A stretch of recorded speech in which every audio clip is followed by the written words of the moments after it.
immediately we finish the media review, and we've been working on that.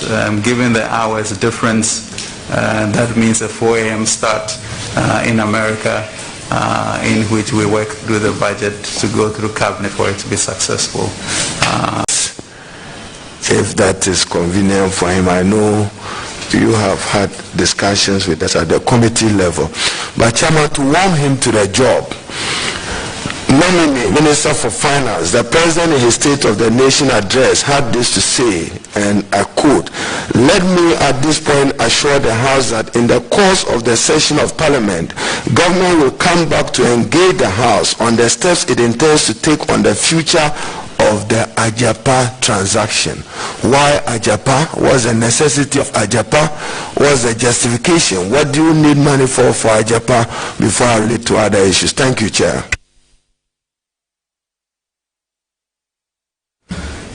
Thank you, Mr. Chairman. Mr. Chairman, certainly that is not a warming to to the process. We get right into action. I think I try to illustrate that since I got in on Saturday, we have launched the roadshow for the largest bond issue in our country yesterday, and to remarkable responses. We have also, during that period, began the issue of the merger of economic planning and us, the setup of Ofori-Atta, etc. And then, of course, beginning with appropriations and preparing for this vetting. Really, for someone who has worked literally 18 odd hours a year since 2017, I just see no step down in what we have to do. I can assure you that the enthusiasm is there, the strength is there, and the excitement for the future since continues. I think public service is a duty that has its own energy and passion, and let me assure the chairman that there will be no lacks in the intensity of the work that we have to do. So, Ajapa, how much money are you seeking to monetize, and for what purpose? What do you need that money for? And I just heard you, Chairman, his opening remarks that since he arrived, he's launched the roadshow for the highest ever. In what capacity did you launch the roadshow?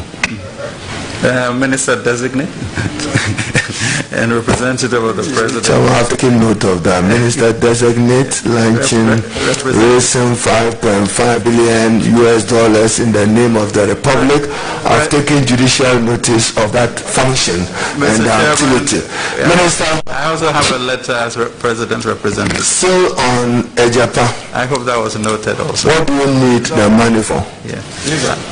Mr. Chairman, I think with regards to Ajapa, there are a few things that we need to assure ourselves of. I think first and foremost, the President has said that we resubmit it to Parliament, and so that shall be done, which then opens up all of the issues that have been brought to bear. I think one thing I need to note is that truly, that the basis of that transaction was an act that was passed, which was thoroughly debated, and we did not really move away from any edicts of that act. I think it is all of us looking at the state of the economy of a new normal, which seems to be global with regards to debt, and we're looking to interject equity into the way in which the country grows. But if you look at the powers of the fund, which this august House passed Act 978(3), the fund may create and hold equity interest in a special purpose vehicle procure the listing of the special purpose vehicle on any reputable stock exchange, assign or transfer any rights of its mineral income to a special purpose vehicle, assign, transfer, or, so I think we are in the right course. But the challenge for all of us is, as you look at the new normal in which there seems to be quite a bit of debt by all countries, what do we do with our natural resources to leverage it into equity? And I think that's a question we have to face.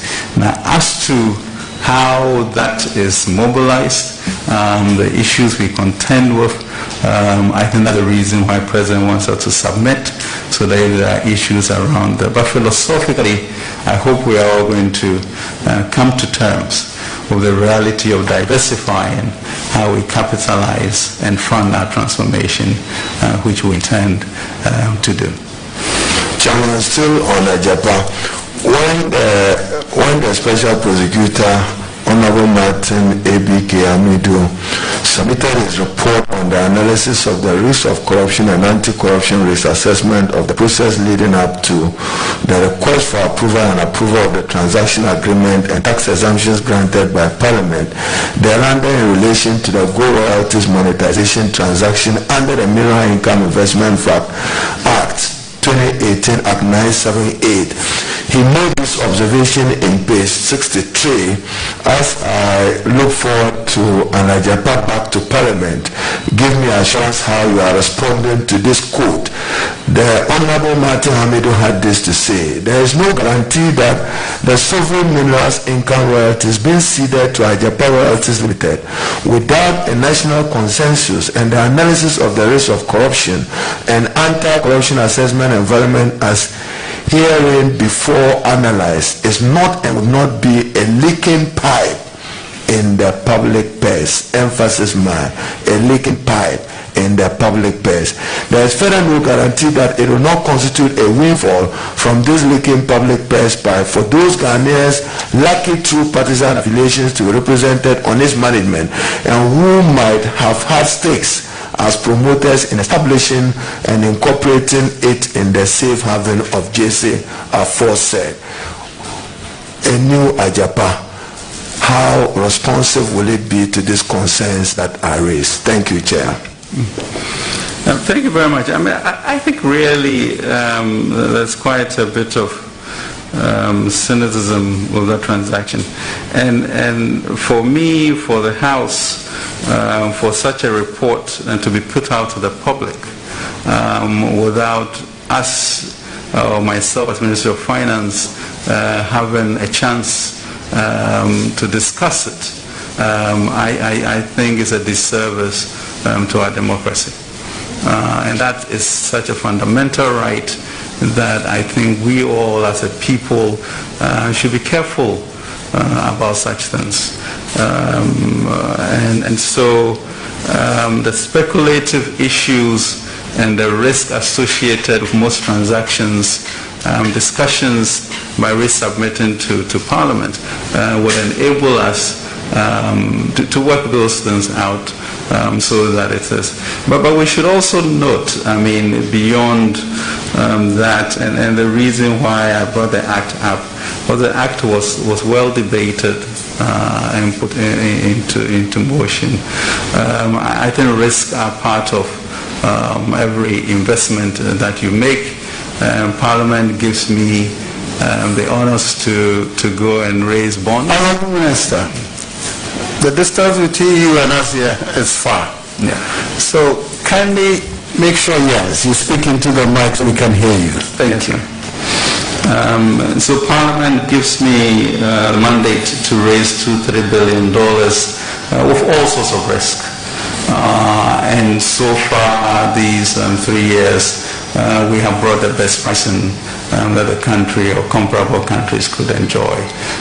I do not know why that type of performance will then not reflect in the way in which that report was put. All right, thank you, Chairman. Chairman, let me move, Minister. When our colleague, the Honorable Chair, is here, has been struggling to submit to us, maybe your absence caused that. the annual debt report, which was part of what he laid on the 12th of March when he presented the budget for and on behalf of the president. The annual debt report, which is a requirement under the Public Financial Management Act. He spoke to our national debt. What is our debt asset today in relation to our GDP? Mr. Chairman, I think we are all familiar with the debt in terms of coming in at about 122 billion and being about 292 billion today. I think what has been in contention is the way in which we categorize the financial services sector and the energy sector, which is identified in the books but not added to the public stock. There's been a lot of philosophical debates as to how to accommodate that. Our sense is that we are close to the completion of financing of both the asset management companies and the banking system, and therefore we should, by the end of the third quarter or so, or end year, have those numbers complete so that we can add him on, and that will be helpful for the energy sector. In addition, there really seems to be a new normal in the world. Africa debt has moved from 34% to 56%. So beginning to equalize to have that standard after that period, I think is where we are leading to. Chairman, that's appreciated, but the fiscal table, there is international accepted best practice, what is accepted in the computation of debt. I heard you in 2020, I heard the Honorable Chair on behalf of the President in 2021, and you use the words that national total debt, excluding financial sector clean-up.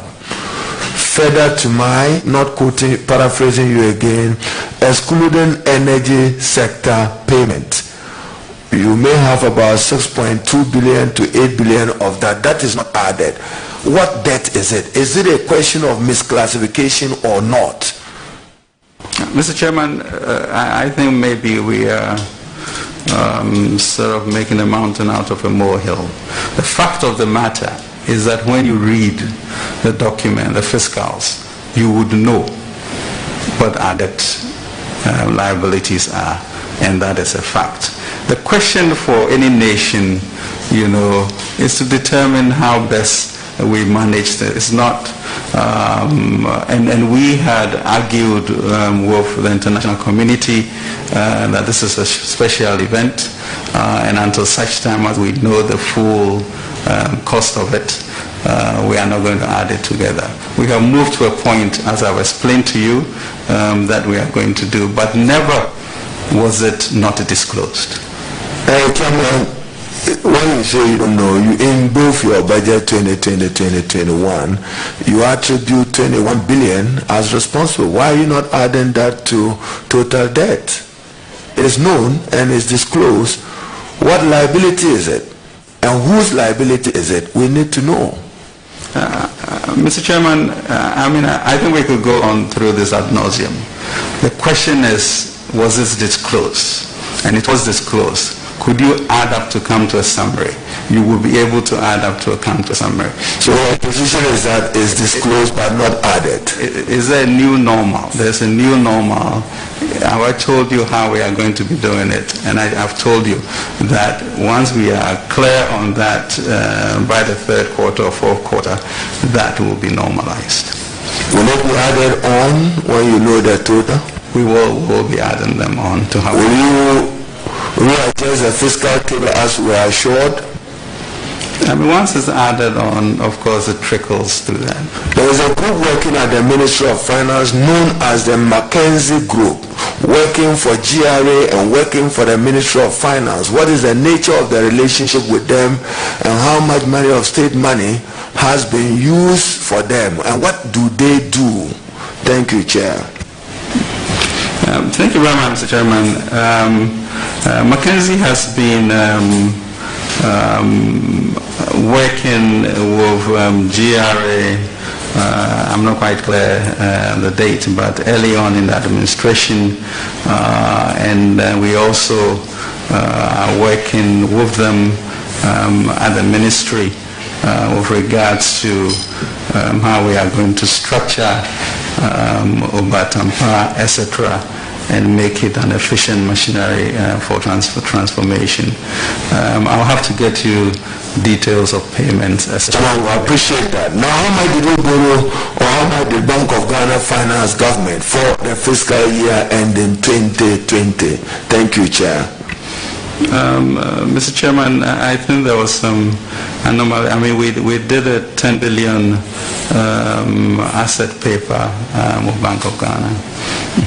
So beyond the 10 billion, any other commitment from the Bank of Ghana to government that you are aware of? Mr. Chairman, that was the main transaction. So as far as you are concerned, only 10 billion was the amount the Bank of Ghana financed government. Is that correct for our record? To my recollection. And any figure to the contrary will mean otherwise that you are not candidate to this committee? No, it doesn't mean that, Mr. Chairman. It means I'll check on that number and let you know. You didn't check before coming? Just 10 billion?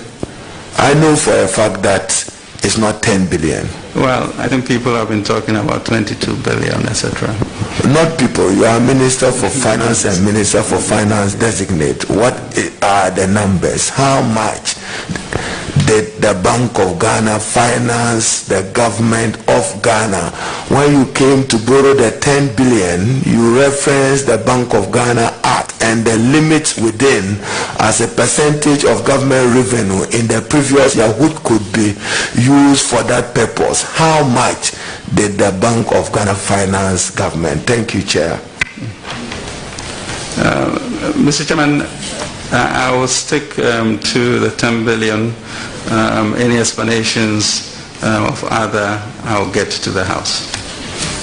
Chairman, the Minister for Finance in his mid-year review repeated in the budget for 2021 talks about the Ofori-Atta 100. Share with us this year how much did you allocate in your budget for that purpose? Ofori-Atta. Mr. Chairman, give me your budget copy, page 242. Thank you. Mr. Chairman, the Ofori-Atta program is a 100 billion CD program, which in essence is the largest development effort any government will be seeing. The issue going forward is how do you fund such programs in the new modern world or the new normal that we see. And what we did was to say that we will have a committee, a different entity that's working within GRA to look at how they can raise an additional 30 billion outside of what they always raise for government by looking at other resources that we have not. And then 70 billion, which will be public-private sector led. In this regard, we'll be working very closely with GIPC to determine partners in the international sphere who will then bring this type of resources to bear.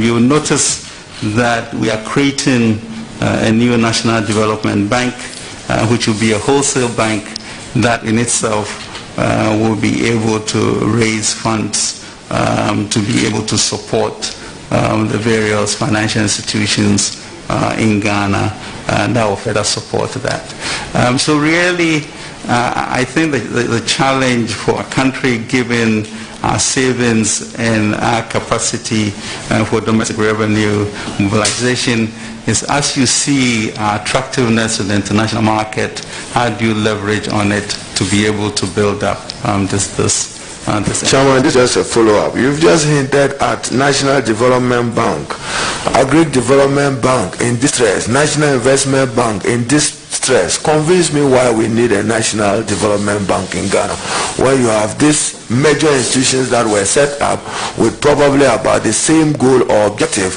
that is not living up to expectation. Thank you, Chair. Thank you very much, Mr. Chairman. I think really the issue about mistakes in the past does not mean that we should be innovative into the future. If you now look at the financial landscape, you realize that, yes, the banks are doing better. Through GATT, we've been able to save some indigenous banks that are also operating. The question then is, how do they get increasing capital? So ADB was also supported. We've given some resources to NIB, and therefore ADB will concentrate on agric, NIB will concentrate on industry, and the National Development Bank is a wholesale bank, almost like KfW in Germany, which then has a capacity to bring in resources from outside to be able to channel into these organizations that you are talking about. Chairman, just to follow up, is something that if he gets approved, he probably will have to work with the Attorney General to resolve a matter of national and public interest.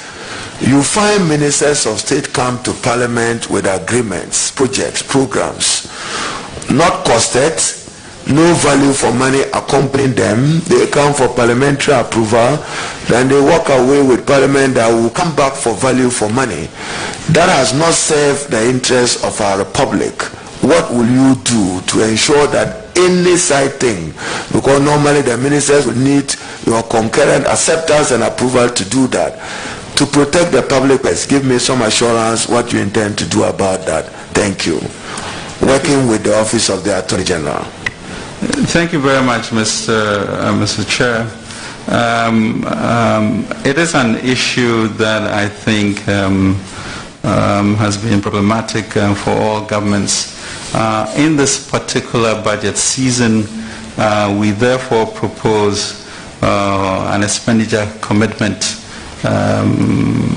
policy where the Ministry of Finance has worked with the AG's office to see a document that will be passed by Cabinet in the next Cabinet meeting, which really goes to say that, you know, if this thing is not in your cost of goods or capex, it can be, unless you can prove that you can get money for it.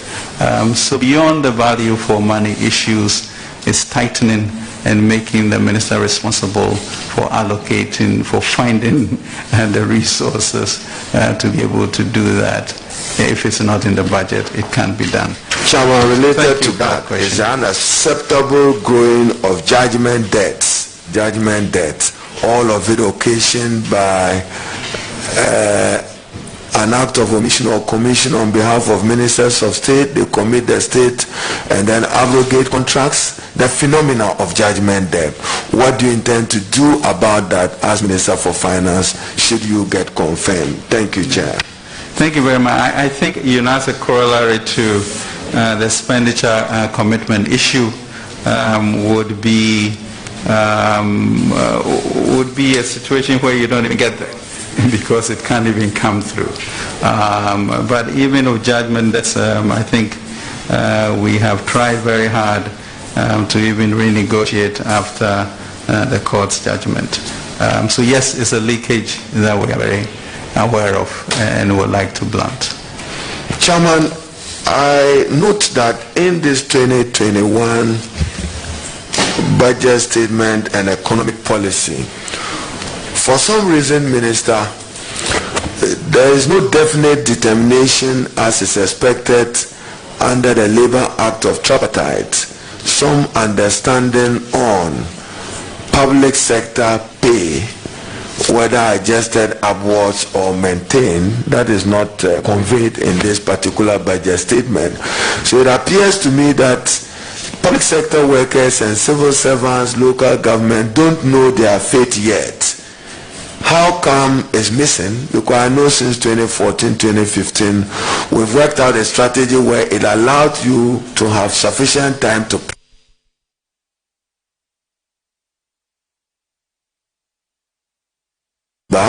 including a determination of the minimum wage. What's your thinking on compensation generally post-COVID, and in particular an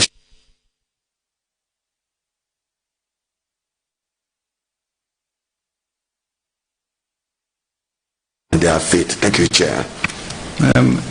Thank you very much indeed for that. Mr. Chairman, you notice that we have had a relatively peaceful environment during this time, and that's because the two ministries have made a special effort to create a partnership with labor and employers which enables information sharing and understanding of where we are going as a government. And I think we have kept faith with that. And so, Mr. Chairman, I can assure you that we are clearly aware of the level of salaries that we have for our people. We also know the impact on our revenue, and by all means we'll strike a balance that is sustainable to support us. So let me assure you that we would not compromise on fair negotiations. So will there be negotiations? There has to be negotiations. Thank you. So, want industrial peace and harmony. Now, capping. You are noted for capping our funds in order to deal with what you call budget rigidities and earmarking. The GET fund has suffered from it, even though we are aware that GET fund borrowed 1.5 billion. The disbursed because GET fund contractors remain unpaid. They are in the queue long hours to access their money. Then still on capping, the road fund. When the minister made a request to you for 1.8 billion Ghana cedis, you release only 1 billion in the name of capping. Don't you think that you are contributing to President Akufo-Addo's failures, particularly in the road sector, when he says 2020 year of road, 2021 year of road, and you are not making monies available for purpose of achieving that? What do you have to say to that? Thank you, Chair. Mr. Chairman, I think the statement about Akufo-Addo's failures is erroneous. On the issue of budget rigidities, I think that is pretty obvious to all of us with regards to the revenue to GDP that we have, and therefore within that bucket and borrowing, how much we can really take around for everybody to have some resources to do. So yes, you can isolate, Mr. Chairman, specific instances in which certain accommodations will have to be made. But overall, when you look at the productivity and growth in our economy, you can say that on a common basis, we are doing fairly well. And then we'll need to adjust. Every policy has some idiosyncratic effect on certain areas, and we look to be able to solve them on a case-by-case basis. Okay. The leader is done. He will be with warm-up. I thought you said you leave us for now and come back later. With warm-up for him. Very well. Yes, Nilante. Thank you very much, Honorable Chairman. Mr. Nominee, let me start with a very important issue that is agitating the minds of many Ghanaians and other West African states. The US and other Western nations have made recognition of LGBTQI rights as some of the conditions under which support will be granted to such nations. As the man who follows up on every negotiation the President makes on issues of our support, what is your take on this conditionality by the Western nations in order to advance support and aid to a country like Ghana?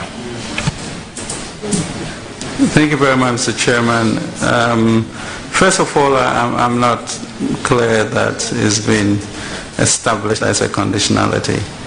But truly, I mean, for example, if you look at the decision the President took with regards to termination of PDS, in which $190 million therefore had to be left on the table, I think our sociology and our traditions are the most important enduring legacy that we have. And so we'll make decisions that suit our Ghanaian purpose so that we can develop in the way we want to develop.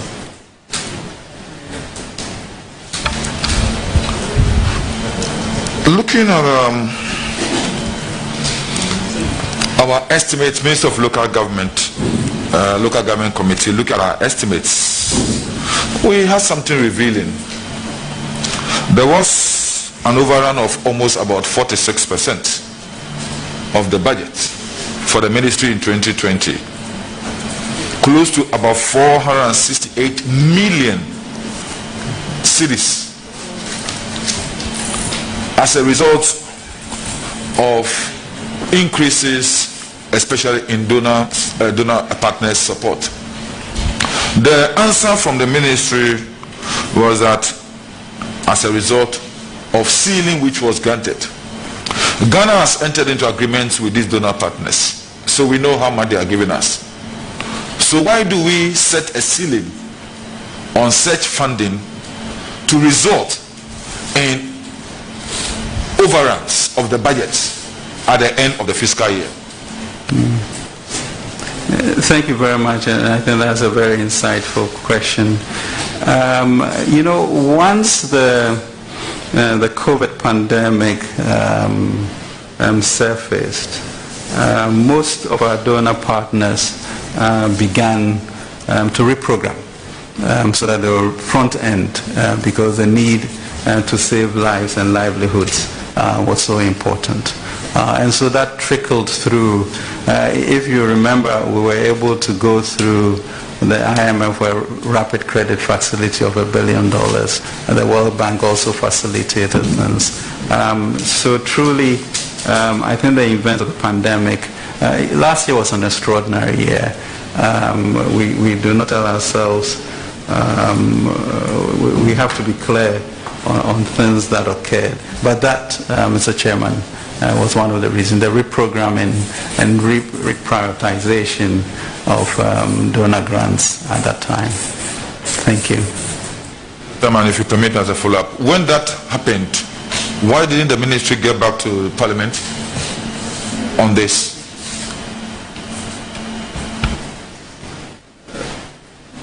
Mr. Chairman,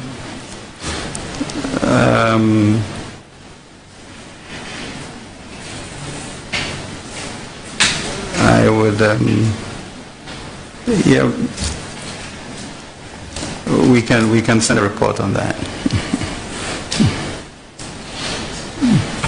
Mr. Chairman, my next question. You mentioned COVID. Were there some releases to RCCs and MMDAs for COVID without Directly? passing it through Parliament?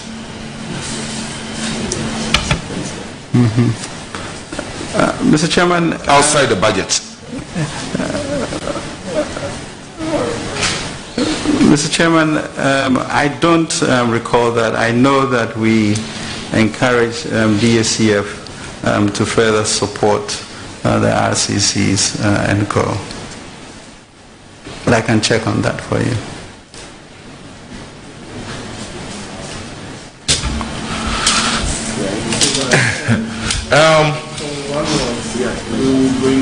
Port and then another check. Okay. Let's come home. Prices of almost everything on the market is going up. Everything. Why the justification for increase in taxes at this time when prices of almost every commodity on the market is going high? Thank you very much, Mr. Chairman. I mean, that is a very, very categorical statement, and I think we all need to verify the veracity of that. I think the question of taxes can be an independent question, not linked to that. I mean, we have proposed a number of taxes that you are aware of that would affect petroleum, which would lead to revenue for a delta fund for energy, for capacity charges, because we continue to have a gap between what ECG should be paying and what the rates are. So that was one, to make sure that we get the energy sector operational. We also have a huge sanitation problem that you all know about, and I think that is a health hazard for the years ahead, and therefore we are trying to. But the essence of the budget, when we say one year here, is that it's a battle cry for us to join together to look at growth and transformation as opposed to bend our heads down because of COVID. And the question is whether we can burden share and therefore move to sharing the opportunities that will come. Is there ever a good time for taxes? I'm not sure anybody will ever say that. Would we use the taxes to enhance productivity and growth to grow? I believe we will be able to do that. I think underpinning your question that everything has gone up is one of debate that we can have. But we need to move forward. We need to burden share. We need to create a society that also will share the opportunities as we grow. I mean, really, Mr. Chairman, if you look at what the Ofori-Atta government has been able to do between 2017 and 2020, it is phenomenal. If we had not built up the resilience, I think COVID would have devastated us beyond what we are seeing. So we move forward together. We bring these new revenue measures in place.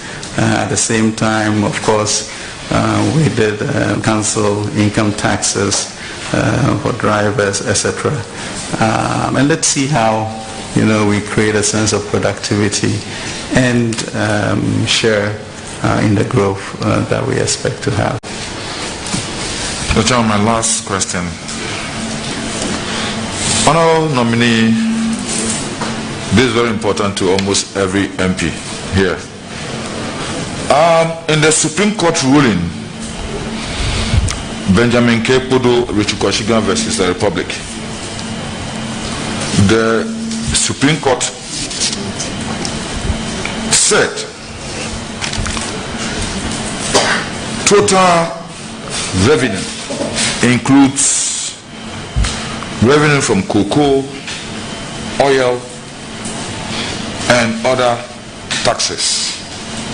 And the Supreme Court said under no circumstance should the 5% or not less than 5% release to the District Assembly's Common Fund should be touched.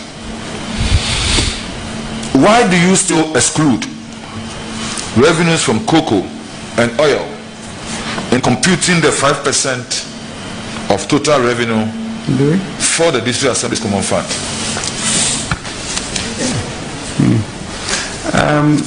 Mr. Chairman, I'm not sure that is completely correct. I know we went through extensively recalibrate. Your deputy note is correct. Recalibrating, to make sure that we're within the law.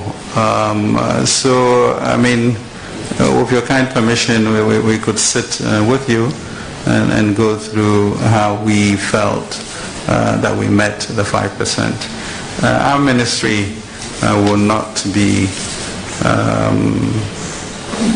structuring transactions that will break the law.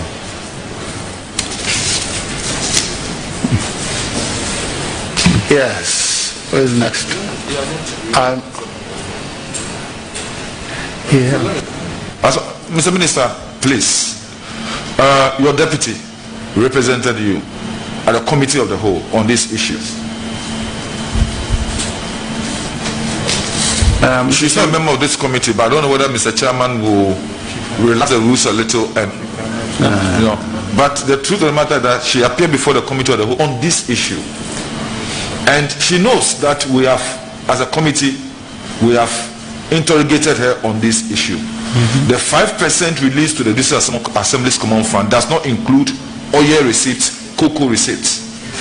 And we are asking, why are you going against the Supreme Court decision?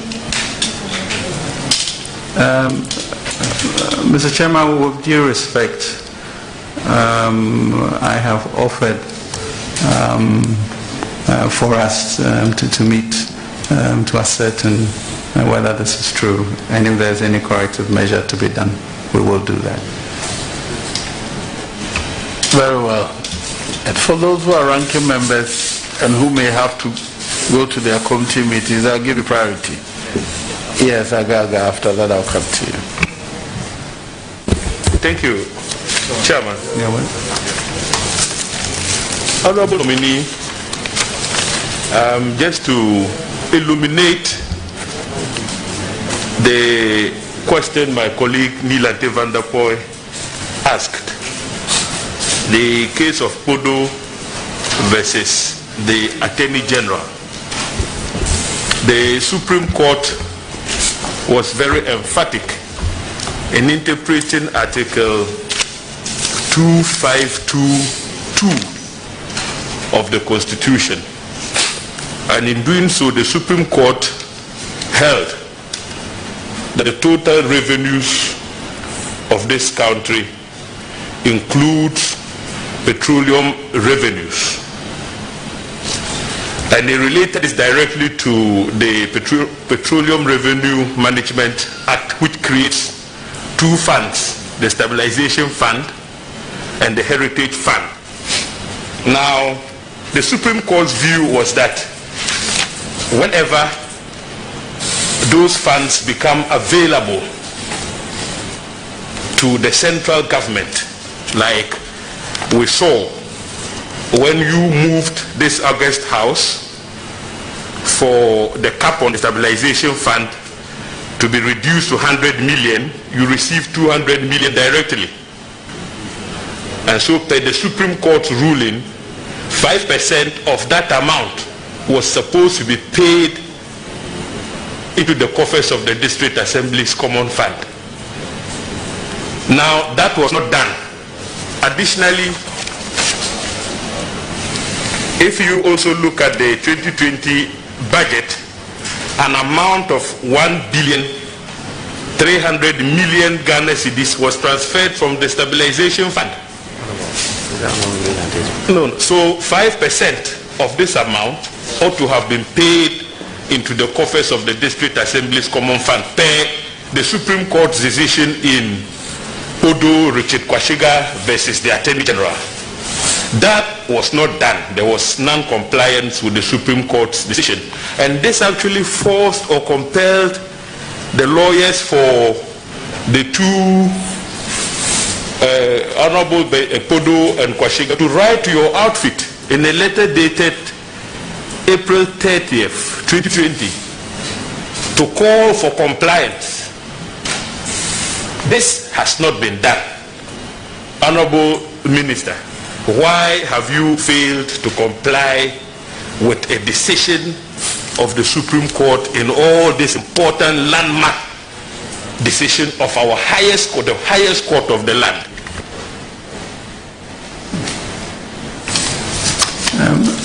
you very much, sir. And I will certainly check on this. But you know, I'm not sure that our ministry is in the habit of not obeying rules that are set for the people. You and us, as we all know, had an extraordinary year in which revenues were down by about 13 billion and expenditures were up by 11 billion. And so there have been a lot of accommodations that we've had to do over that period to be able to come to where we are today.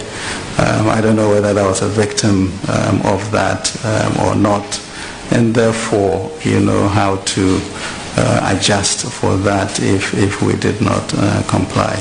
But really, I think we should be less choleric about these issues because we as a ministry are keen to meet our constitutional obligations in whatever way that we can within the budget. So yes, I would verify this and let you know. Thank you. For the record, I'm reading the concluding part of the judgment so that it will guide us in the questioning on this matter. This is the judgment of the Chief Justice then, Sophia Kufu. Consequently, we hereby direct that in calculating the annual amount to be allocated to the District Assembly's Common Fund, the defendant shall comply strictly with the provisions of Article 252, Subclause 2, as construed and interpreted in this judgment. Total revenue of Ghana for purposes of allocation to the District Assembly Common Fund shall include petroleum revenue allotted as annual budget support amount and non-tax revenue paid to central government. Total revenues of Ghana shall not include foreign loans and grants, petroleum receipts paid into Heritage and Stabilization Fund retained, IGF, and levies imposed by Parliament for specific purposes under an Act of Parliament. Honorable Minister, are you complying with this interpretation and directive of the Supreme Court? Mr. Chairman, we are. I mean, there might be a specific issue that has been mentioned right now that we'll examine. But certainly when we did our budget, I know we had about 2 or 3 sessions in the ministry going through the tenets of this ruling and how to make sure that we comply with it. Yes, thank you, Honorable Chairman. Honorable nominee, let me take you back to the Ejapa Minerals Royalties transaction. So far as that transaction is concerned, Honorable Minister, I'm sure you are aware by now that the former special prosecutor impugned the appointment of the transaction advisor Imara Holdings as having complied with constitutional provisions and Article 1815 due to the fact that Imara Holdings is an international company. So he impugned the appointment of Imara in that regard. Now, you are thinking of, or your policy is to reintroduce the Ejapa royalties deal. Can you give us the assurance that in seeking to appoint transaction advisors in the future, you will be compliant with Article 1815 of the Constitution and the decision in Attorney General versus Faro Atlantic Company Limited? Mr. Chairman, I think I mentioned a fundamental flaw in the approach that the OSP took with regards to whether he gave us a chance to respond or not. And I think that should be of keen interest to this House as just a rule of law. And so to then go on to accept, acknowledge a document in which your citizens were not able to give their views on that, I think it's something that we should not encourage. I do not feel that we broke any rule, and I think the AG will be able to give you a firm assessment of that. I think such conjectures, are inimical to growth, and it does not help the kind of freedom of policy orientation and innovation that will require for this country to grow. Mr. Chairman, if you consider that Ghana is the largest exporter of gold in Africa, and still this is the nature of our industry, I think it stands to pause that something different must be done. And something different must be done within the remits of our Constitution. And that is why we are resubmitting to find out the things. But I think the philosophy of trying to get more equity, trying to leverage our resources, is something that we should all consider and know that it's important for us to transform. And I do not believe that we broke any rules by the way in which the procurement was done. Mr. Chair, just a follow-up. Perhaps I may term it elucidation of some material fact. You see, Honorable Agaga had referred to Imara's involvement in the whole Ejapa and expressed repeated opinion of the special prosecutor to the effect that since that constituted an international entity, government of Ghana's involvement in the amount of international transaction, and the ministry was in breach of Article 1815. But just for the record, what that opinion did not avert its mind to was the decision in Esebe-Yeboah versus ECG. And for the avoidance of doubt, in the Esebe-Yeboah, ECG and Car Power were entered into an agreement, and government of Ghana even issued a residual guarantee. But the Supreme Court's position was, to the extent that it was the board of ECG that took that decision, notwithstanding government of Ghana's residual guarantee, that could not come under the remit of Article 1815. Therefore, the view that even Ejapa, by virtue of MIF being enacted by Parliament and being given the mandate to undertake transactions which included the Ejapa, it didn't even need to come to Parliament. So, Mr. Nominee, would you say that it is as a result of your desire in ensuring transparency that made the ministry even bring the Ejapa to Parliament in the first place? Would you say so, in view of the position of the Supreme Court in Esebe-Yeboah, which clearly had indicated that such a transaction per its board does not have to come to Parliament? No.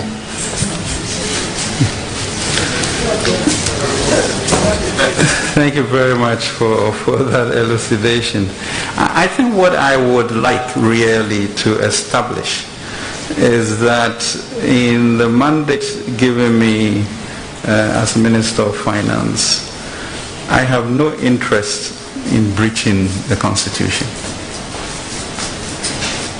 And therefore, in the same vein in which we did a transaction in February 2017 with regard to the 2.25 billion equivalent CDs, in which a whole brouhaha was raised, and we went through Shraj for us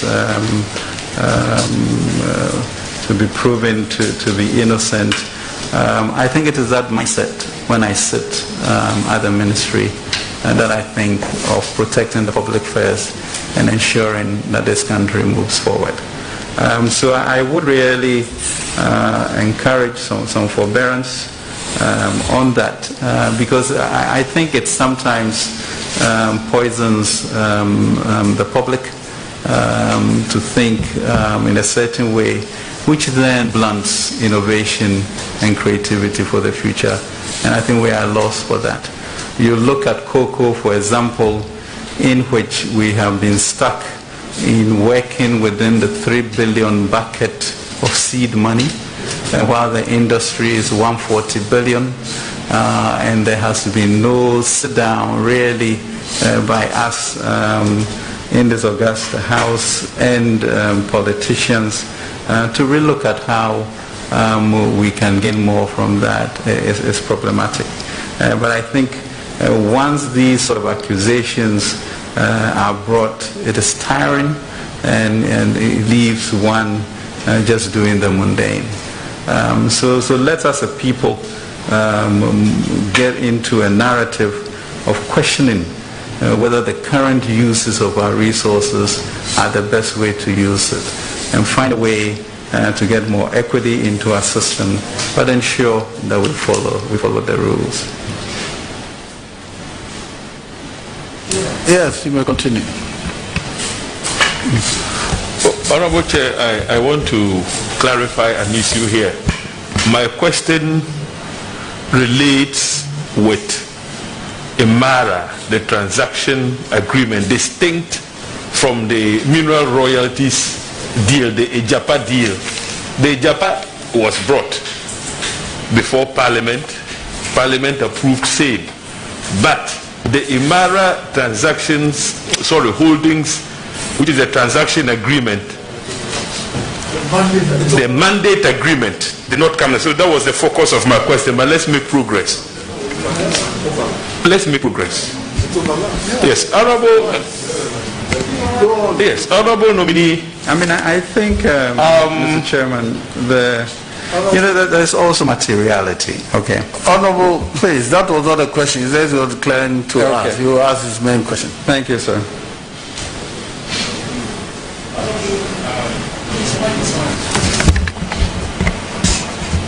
One issue which directly relates to Imara Holding was the partnership data bank forged with Imara Holding as transaction advisors. Now, many people got agitated with the involvement of data bank because of your previous association with data bank. You are co-founder of data bank. Now, to lend credence to this agitation, data bank then decides on the 10th of February 2021 to withdraw from the Ejapa deal as a transaction advisor. Some of the reasons data bank canvassed for its withdrawal was that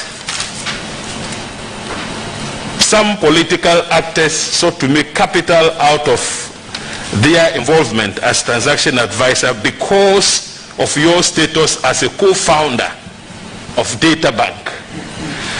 Honorable nominee, with hindsight, would you say the participation or the involvement of data bank as a transaction advisor amounted to conflict of interest?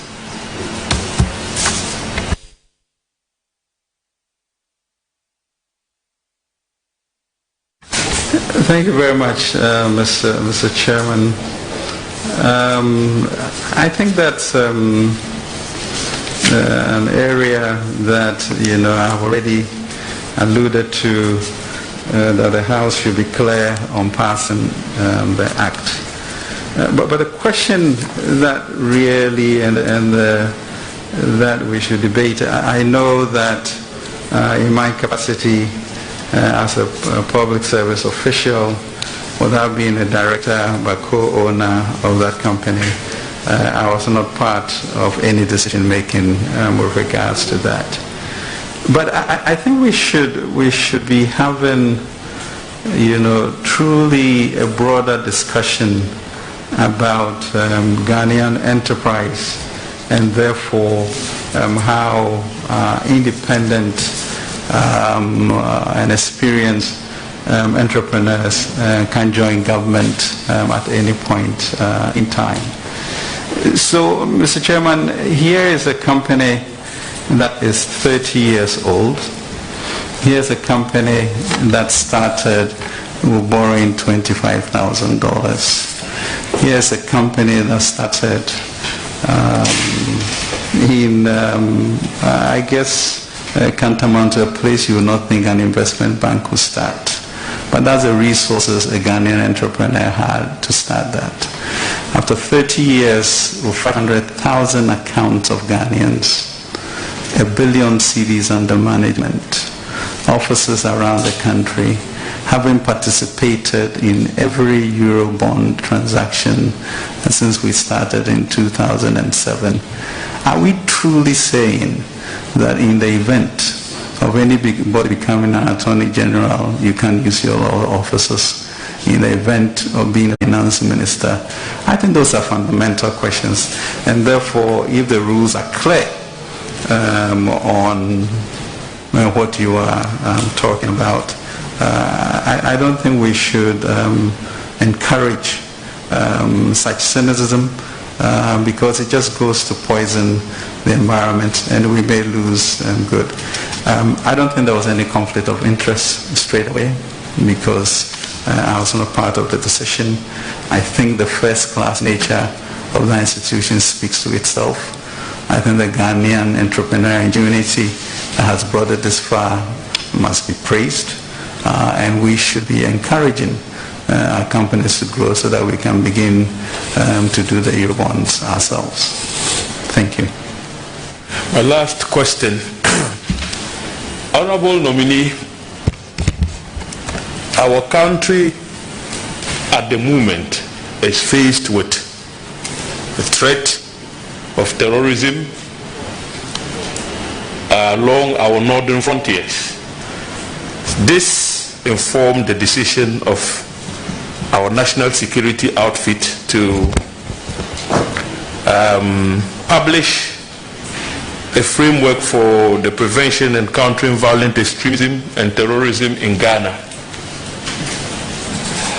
In addition to this, the Select Committee for Defense and Interior was briefed sometime late last year on the, if you like, work on a draft national security strategy. One of the highlights of the strategy and the framework for the prevention and countering violent extremism and terrorism in Ghana is the lack of funding for the security agencies of our state. Now, in the national security strategy itself, the Ministry of Finance is required to establish a peace and security fund to help equip our security agencies so that they can position themselves in a manner that would make it possible for them to protect us. I omitted to add that the Gulf of Guinea has been adjudged as the most dangerous sea in the world, and yet that is where our oil resources are located. Honorable Minister, if you're given the nomination, what strategies do you have to raise funding to equip our country's security agencies in the face of the threats that we are currently faced with? Thank you. Thank you very much, and that's truly an excellent question. Thank you.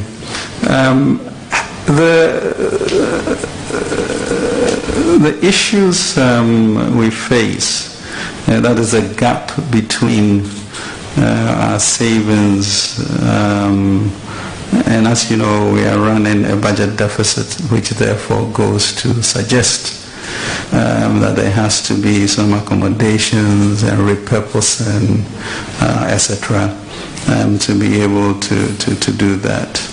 But I think over the period that we talk about, both the Ministry of Defense, Interior, Fire, etc., have gotten more resources than they have.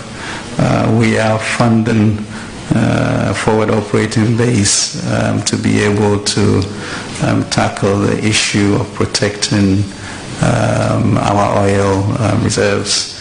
But within the sort of the Accra Initiative and the Ghana Boundary Commission and various things we are doing is certainly to look at national security, because to be able to maintain our status as a pillar of stability and democratic governance, there has to be security.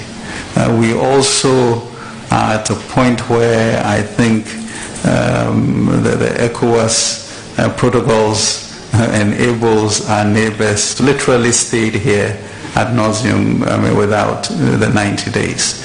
And given our attractiveness, I think we're going to have more of an influence.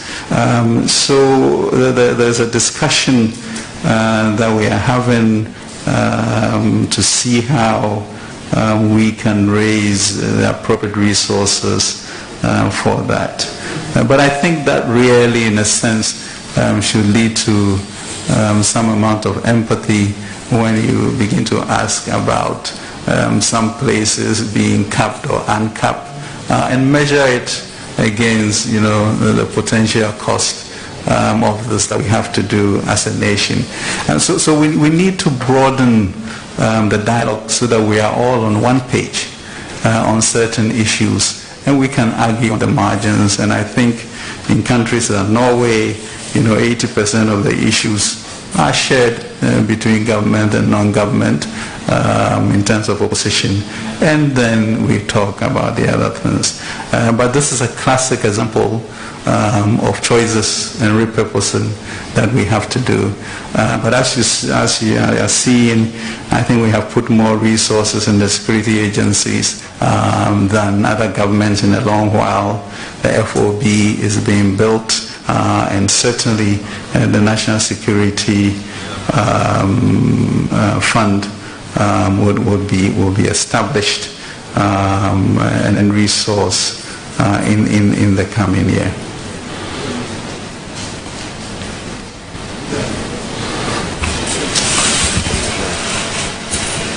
Yes. So, you may now ask your question.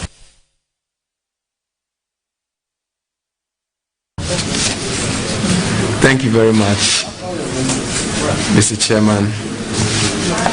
It seems our colleagues today have left their questions only to us.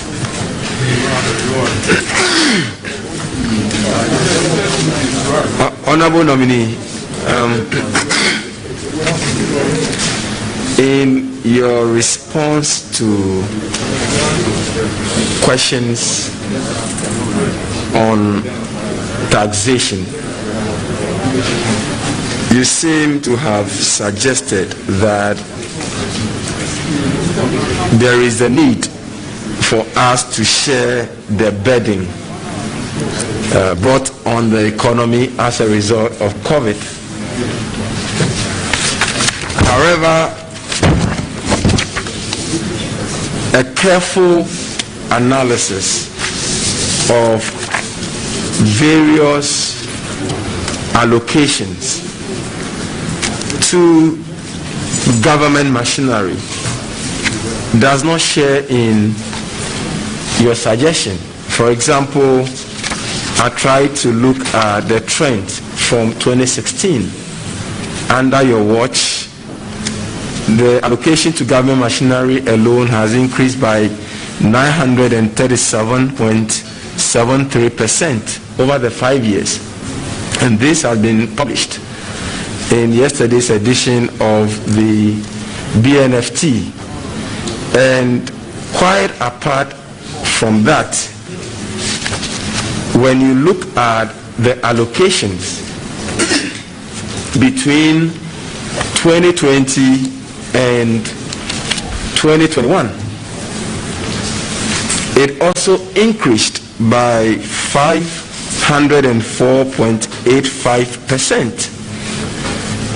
This clearly does not show a mark of a government that is willing to share burden, or that is willing to cut down his own expenditure as a way of commiserating with the citizens who are being taxed. What would you say to that? Thank you very much, Mr. Chairman. The linking of taxes to OGM, I guess I'm not sure where that is, unless you are suggesting that the OGM is profligate and uses money in a way that does not support. Not quite exactly. I'm only asking that with reference to what you said earlier, that the reasons for the introduction of the taxes is because we want to share the burden. But I'm saying that was, as a policy, you are willing for people to cut down their expenditure and pay more in taxes, government by itself or the OGM is not willing to reduce its own expenditure. And that is what I want you to respond to, Mr. Nominee. Yeah, I think maybe a deeper analysis may require us to understand the responsibilities or new responsibilities that OGM has taken. Clearly, you can see the adjustments in the number of ministries that government is making, etc. So I think that would require some insight as opposed to isolated numbers as to exactly the increment in mandate and what it is that is happening. So yeah, I wouldn't, ascribe this to a disproportionate burden sharing as a policy, but truly, I think the burden sharing is something that we should all embrace and make sure that the transformation of our country goes on. But I would certainly examine that. Thank you. As a quick follow-up to that, you will recall that sometime in 2020, there were several other ministries that were run at the presidency. For example, we have the Intercity and Zongo Development Ministries, we have the Business Development Ministry, we have the Monitoring and Evaluation. And all those ministries, as we speak now, are no more under your GM. And yet your allocation is increasing.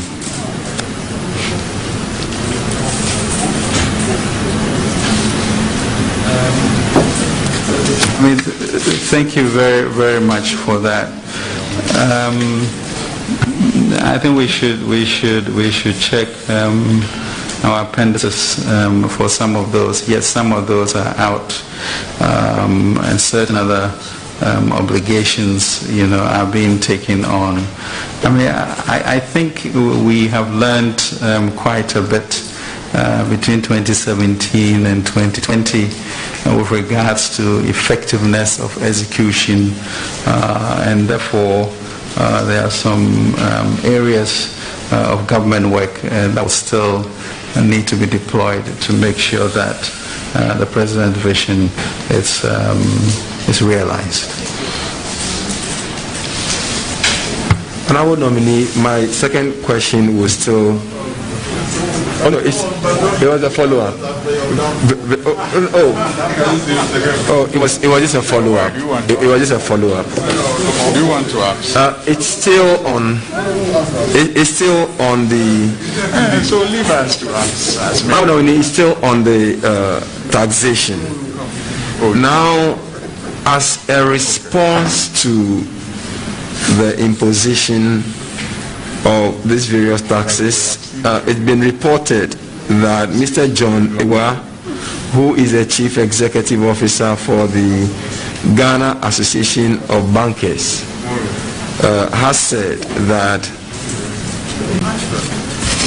elsewhere, when such taxes are imposed, there is always time giving. I mean, some space, some breathing space given to businesses before we actually start implementing the collection of those taxes.